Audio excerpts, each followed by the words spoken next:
tous. Soyez bénis dans le nom de Jésus.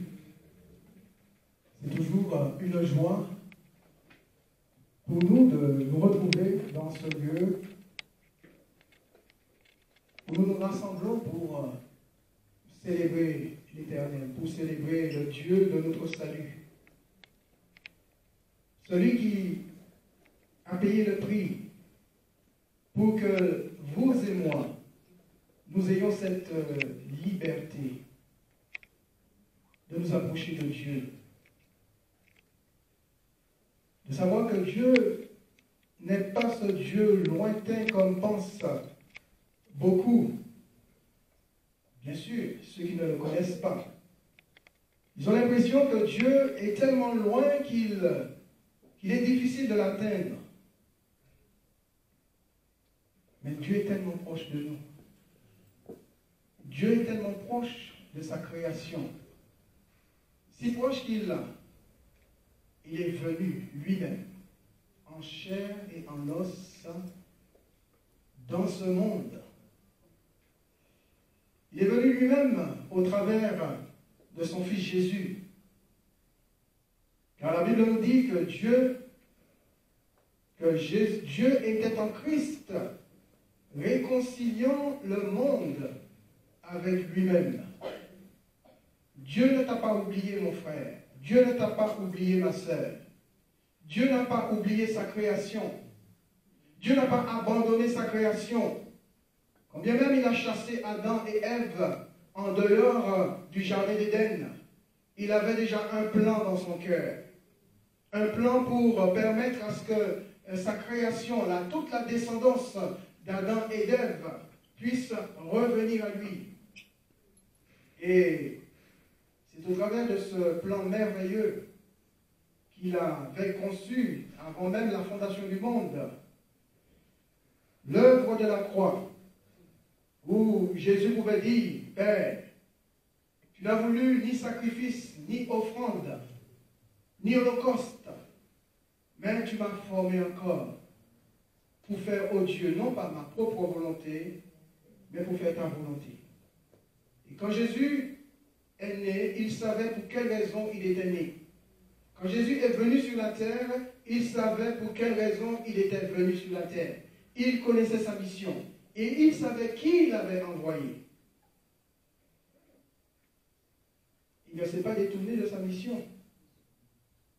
Et pourtant, il y a toutes sortes de choses, toutes sortes de difficultés, toutes sortes d'épreuves, toutes sortes de tentations pour le détourner de sa mission. Mais il n'avait qu'un objectif, vous sauver, me sauver, et réconcilier l'humanité avec le Créateur.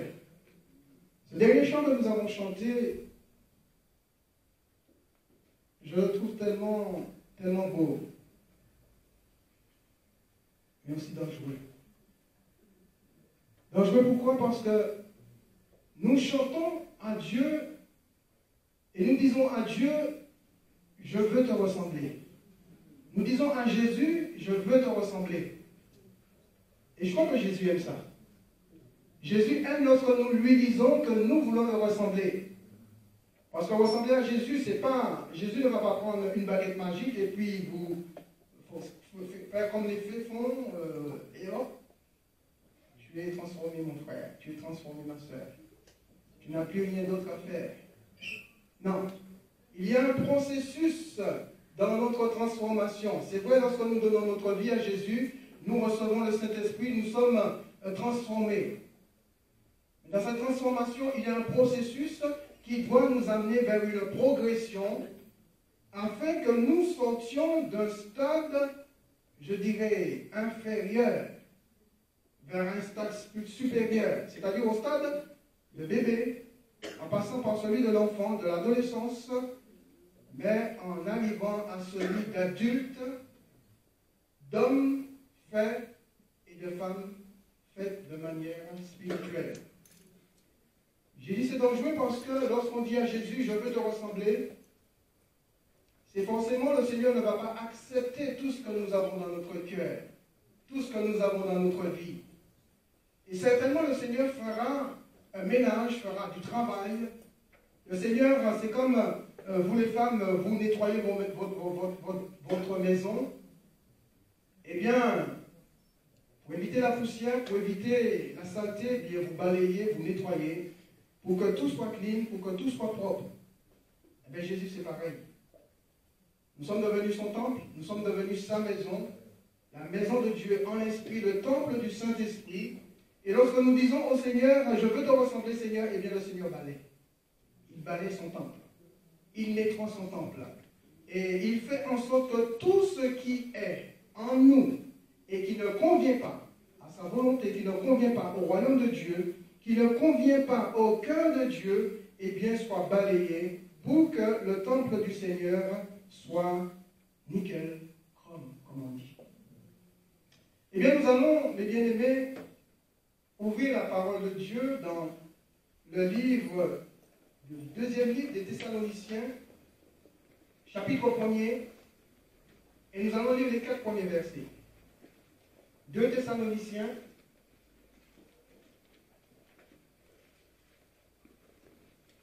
chapitre 1er,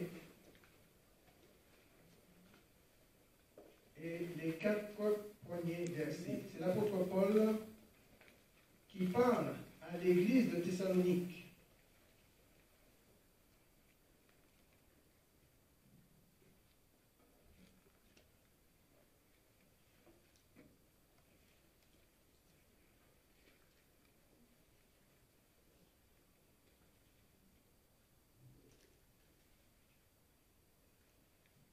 Alors, l'apôtre Paul dit,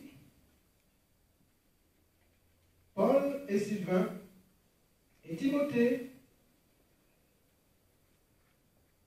à l'église des Thessaloniciens qui est en Dieu, notre Père, et en Jésus-Christ le Seigneur. Que la grâce et la paix vous soient données de la part de Dieu notre Père et du Seigneur Jésus-Christ. Nous devons, à votre sujet, frères, rendre continuellement grâce à Dieu, comme cela est juste, parce que votre foi fait de grands progrès. Et que la charité de chacun de vous, tous, à l'égard des autres, augmente de plus en plus. Aussi, nous glorifions, nous, de vous, dans les églises de Dieu, à cause de votre persévérance et de votre foi au milieu de toutes vos persécutions et des tribulations que vous avez à supporter. Amen. Notre Dieu, notre Père, nous te bénissons ce matin, nous te rendons toute la gloire, parce que tu es le divin, tu es le Tout-Puissant, tu es le Créateur de toutes choses, tu es le Maître des cieux et de la terre. Tu es celui qui a créé le monde visible et le monde invisible. Tu es celui qui siège et règne en juste juge. Tu es non seulement notre Dieu, mais tu es devenu notre Père. Ce matin, nous te bénissons, Seigneur, pour ce temps.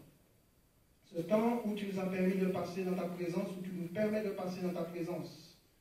La louange, l'adoration, les actions de grâce, les reconnaissances qui sont parvenues jusqu'à ton trône de grâce. Te bénissons aussi pour ta parole qui est vie, vérité, esprit, qui est une semence, Seigneur. Te demandons tout simplement, notre Dieu, que tu nous ouvres l'intelligence, que nous puissions la comprendre, que nous puissions aussi la mettre en pratique. Seigneur, il n'y a rien de mieux, rien de bon en dehors de ta parole et de ta présence. Que tout ce qui est raisonnement humain soit renversé par la puissance de ta parole et de ton autorité dans le nom de Jésus. Et que seule ta parole prenne, seul ton esprit prenne le contrôle, Seigneur, de toutes choses. Que cette parole, Seigneur, soit comme une semence qui tombe dans une terre fertile. Que nos cœurs, Seigneur, ce matin soient des terres fertiles pour recevoir cette bonne semence. Notre Dieu, c'est dans le nom de Jésus-Christ, ton Fils unique, notre bien-aimé Sauveur et Maître, que nous t'avons prié. Amen. Progression, la progression dans la foi. C'est tellement important de progresser, et je crois que c'est dans tous les domaines. Nous sommes appelés à progresser, nous sommes appelés à sortir d'un stade pour passer à un autre stade. La nature nous enseigne, Dieu au travers de la nature nous enseigne l'importance de la progression. Vous voyez les animaux, les bébés qui naissent, dans le monde animal, eh bien, ils naissent petits. Mais ils ne demeurent pas petits. Ils sont amenés à progresser, à grandir et à devenir adultes. Et une fois adultes, eh bien, quelquefois, les parents les poussent du nid pour pouvoir faire leur propre expérience et pour pouvoir être dépendants. Parce qu'il n'est pas bon d'être toujours dépendant des parents. Pour vous qui avez des enfants, qui avez la grâce ou la joie d'avoir des enfants, et pour ceux qui connaîtront un jour cette joie-là, eh bien, vous savez très bien que lorsque vous avez mis au monde votre enfant, il était tout petit, il était beau, c'était le plus bel enfant que vous avez mis au monde, n'est-ce pas les mamans? Il n'y avait pas de plus bel enfant que celui que vous avez mis au monde. Mais vous savez très bien que l'enfant qui vient de naître n'est pas amené à rester bébé. Il est appelé à grandir, à passer à l'âge de l'adolescent. Là où les parents connaissent, hein? Un moment difficile pour les parents. L'enfant se cherche. En plus, il va grandir. L'enfant va grandir, il va devenir un jeune homme, une jeune fille. Et devenir un adulte responsable. Alors, quelquefois, les parents se disent, je ne sais pas si vous êtes un petit peu comme nous, mais ce serait bien, mon fils, que toi, tu trouves une maison, hein, tu trouves un travail, tu trouves une femme, tu te maries, mais tu sortes un peu de la maison. Tu vives ta vie, tu fasses tes expériences. Est-ce que vous, parents, vous allez accepter que vos enfants restent toute leur vie chez vous? Est-ce bien pour l'enfant?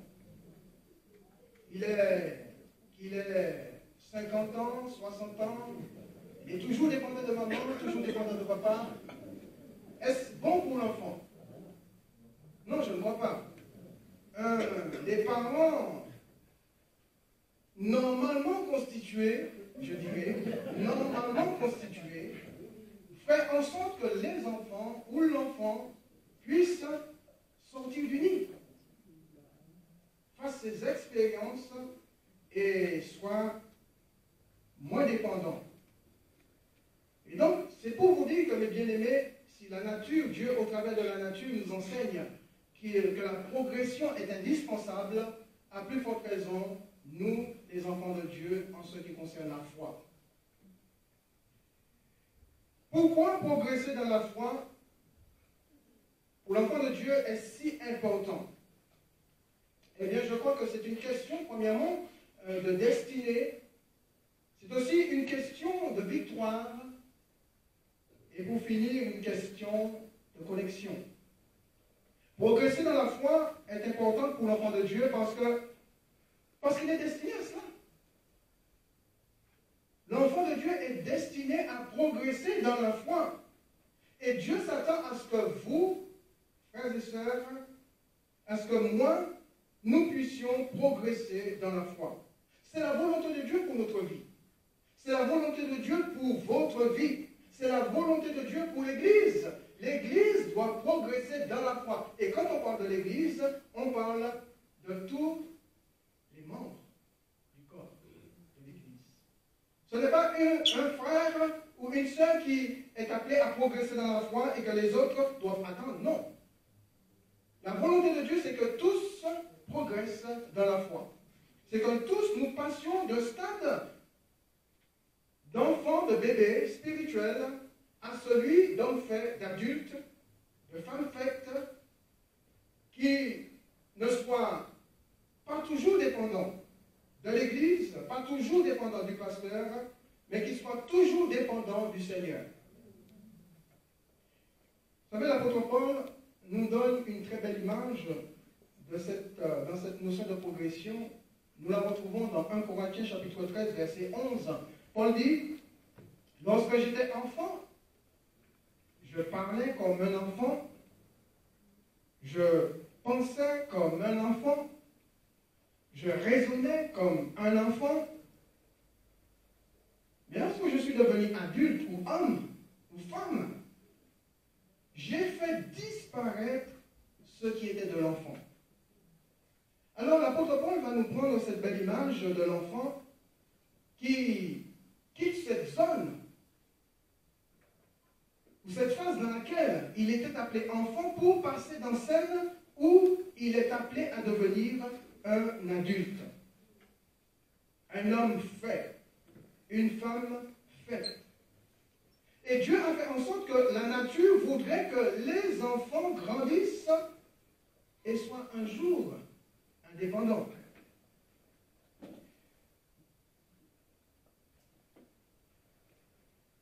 La progression, c'est sortir de cet état inférieur, comme je l'ai dit tout à l'heure, vers l'état supérieur, c'est-à-dire le stade. Sortir du stade de l'enfant vers le stade de l'adulte. Et dans ce que nous dit l'apôtre Paul, il reconnaît avoir été un jour un enfant. Je crois que personne ici ne peut dire « je n'ai pas connu le stade de l'enfant », le stade de l'enfance. Je suis né tout grand, adulte, ça c'est impossible. Nous sommes tous passés par ce stade-là. Et nous avons grandi, nous avons progressé, et nous sommes, pour certains d'entre nous, devenus des adultes responsables. Alors l'apôtre Paul souligne le fait important où il dit, lorsque j'étais enfant, je parlais comme un enfant, je pensais comme un enfant, j'avais le langage d'un enfant, j'avais le raisonnement d'un enfant, je faisais tout comme un enfant. Et c'est normal. Vous ne pouvez pas demander à un enfant de raisonner comme un adulte, ou à un enfant de penser comme un adulte, à un enfant d'agir comme un adulte. C'est un enfant. Il va faire des choses qui sont liées à son stade, au stade d'enfant dans lequel il est. Mais Paul dit, mais lorsque je suis devenu adulte, c'est-à-dire quand j'ai quitté le stade de l'enfance, eh bien, j'ai fait disparaître. Parce que les choses enfantines sont encore là. Nous pouvons, même en tant qu'adultes, vivre comme des enfants. Nous pouvons, en tant qu'adultes, vivre ou raisonner comme des enfants. Nous pouvons, en tant qu'adultes, avoir un langage d'enfant. Mais Paul dit, moi, quand je suis devenu adulte, j'ai fait disparaître ce qui était de l'enfant. Et j'ai pris tout ce qui concerne l'homme adulte ou la femme adulte.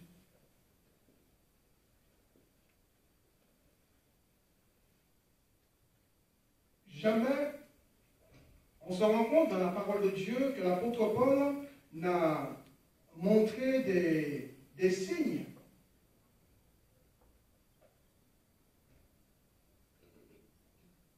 où il n'était pas devenu mature spirituellement parlant. Il a toujours démontré qu'il était un homme devenu adulte, fait, qui n'était pas troublé, qui n'était pas qui ne se laissait pas perturbé par toutes sortes de choses. Il a toujours prouvé qu'il a été un homme de Dieu, un serviteur de Dieu stable, équilibré, et qui pouvait apporter une stabilité aussi au peuple de Dieu et à l'église de Thessalonique. Alors, quels sont les signes qui montrent qu'un adulte, entre guillemets, est encore dans cette attitude ou dans ce stade d'enfant? Eh bien, je crois que le premier signe de l'enfant qui n'évolue pas, c'est premièrement sa dépendance des autres. Je ne dis pas qu'en tant qu'adulte, on ne peut pas dépendre de ses parents, dépendre de quelqu'un d'autre, non, pas du tout ça. Mais qu'on soit toujours dépendant des autres prouve qu'on n'est pas encore devenu adulte. C'est-à-dire qu'on n'a pas encore atteint cette maturité qui te pousse à ne plus dépendre constamment des autres. Donc celui qui dépend toujours des autres montre qu'il n'a pas encore fait disparaître ce qui était de l'enfant. Parce que l'enfant dépendra toujours de ses parents. N'est-ce pas?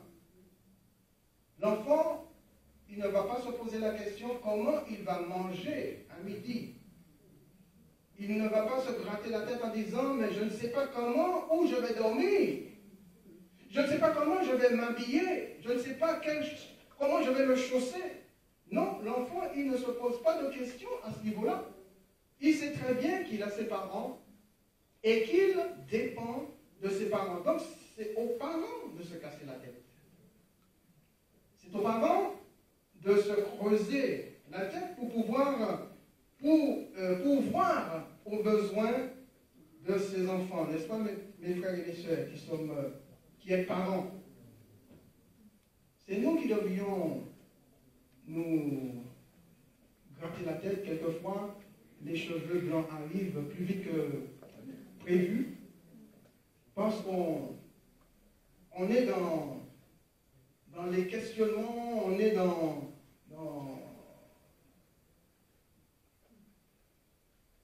on est plus ou moins inquiet pour l'avenir de nos enfants. Mais l'enfant ne s'inquiète pas du tout. Il ne s'inquiétera pas du tout parce qu'il est dépendant. Et c'est ça le signe d'un adulte qui montre qu'il n'est pas arrivé au stade d'adulte. C'est-à-dire que lui, il sera toujours dépendant, bien qu'en tant qu'adulte. Alors qu'il est amené à rompre cette dépendance et à compter sur, quelquefois, lui-même. Eh bien, il dépend toujours des autres.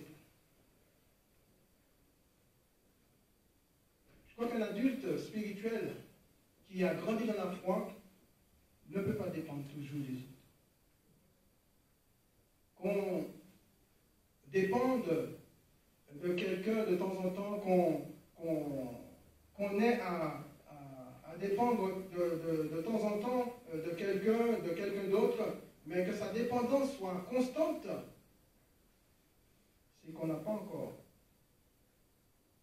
effacé tout ce qui est de l'enfant, c'est-à-dire cette notion de dépendance. Le second signe de la stagnation de l'enfant de Dieu dans la foi, c'est son alimentation. L'enfant, lorsqu'il naît, vous n'allez pas mettre devant lui un plat bien consistant. Vous avez fait un steak, vous avez fait des pâtes, peu importe le plat que vous avez préparé, et vous allez poser ça devant l'enfant en lui disant tu vas manger. Est-ce qu'il va manger l'enfant? Parce que ce n'est pas son alimentation. Parce qu'il n'est pas encore devenu adulte pour se nourrir de cette manière. Eh bien, qu'il a besoin, c'est du lait. C'est du lait pour sa croissance. Et une fois qu'il aura atteint sa maturité, il pourra se délecter des petits plats que préparent les parents. Donc l'alimentation est indispensable. Et selon la manière dont tu te nourris, on peut dire si tu es devenu adulte ou pas. Ça ne veut pas dire que les adultes ne boivent pas du lait. Non, ce n'est pas du tout ce que je vais dire. Et je crois que ici, tout adulte que nous sommes, au moins, peut-être certains d'entre vous ont pris un bol de lait ce matin. Mais ça ne veut pas dire qu'ils sont pour autant des enfants. Mais vous imaginez les adultes qui ne boivent que du lait, matin, midi, soir, du lundi au dimanche, du 1er janvier au 31 décembre, vous ne buvez que du lait. Est-ce que c'est normal ça? Je suis sûr que personne au milieu de nous n'aurait une telle envie et vous serez peut-être dégoûté. Simplement pour vous dire que l'alimentation de l'adulte spirituel est très, très, très importante. Nous regardons la parole de Dieu, nous voyons que quelquefois, le Seigneur nous nourrit au lait. Mais le Seigneur ne nous nourrit pas tout le temps au lait. Le Seigneur ne nous nourrit pas tout le temps au lait. Et une fois que nous sommes devenus matures, eh bien, le Seigneur place devant nous de la nourriture consistante parce qu'il sait qu'on pourra la digérer. Et malheureusement, ça peut nous arriver à vouloir que du lait de la part du Seigneur. Seigneur, je veux du lait ce matin. Seigneur, je veux du lait l'après-midi. Seigneur, je veux du lait le soir. Seigneur, je veux du lait le lundi. Seigneur, je veux du lait le dimanche. Seigneur, je veux du lait toute l'année. Le Seigneur te dit non, mais si tu veux du lait, mais tu ne vas pas grandir. Tu vas être dégoûté. Il te faut à un moment donné abandonner ce qui est de l'enfant. Abandonner cette nourriture qui ne te permettra pas de grandir ou de progresser dans la foi. Il faut à un moment donné que tu reçoives du Seigneur la nourriture solide.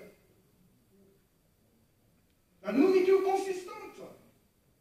Qui te permette de grandir. Qui te permette de croître dans la foi. L'apôtre Paul disait aux Thessaloniciens, ou je crois que c'est aux Corinthiens, je ne me souviens plus. Oui, c'est aux Corinthiens puisque nous l'avons lu. Je vous ai parlé comme à des hommes charnels, non comme à des enfants en Christ. Donc on voit que l'apôtre Paul souligne le fait qu'il a donné à ses chrétiens, à une partie de ses chrétiens, de la nourriture pas solide, du lait. Parce qu'il les considère comme étant charnels. Il les considère comme n'étant pas matures spirituellement. N'étant pas encore homme fait, homme à pouvoir accepter la nourriture solide de la part du Seigneur. La nourriture consistante de la part du Seigneur. Je vous ai parlé comme à des hommes charnels, comme à des enfants en Christ. Je vous ai donné du lait, non de la nourriture solide. Alors qu'à ce moment donné, à ce moment précis, peut-être que ces chrétiens devraient avoir de la part de Dieu, au travers de l'apôtre Paul, recevoir une nourriture consistante. Mais malheureusement, parce qu'ils n'étaient pas spirituels, parce qu'ils étaient charnels, et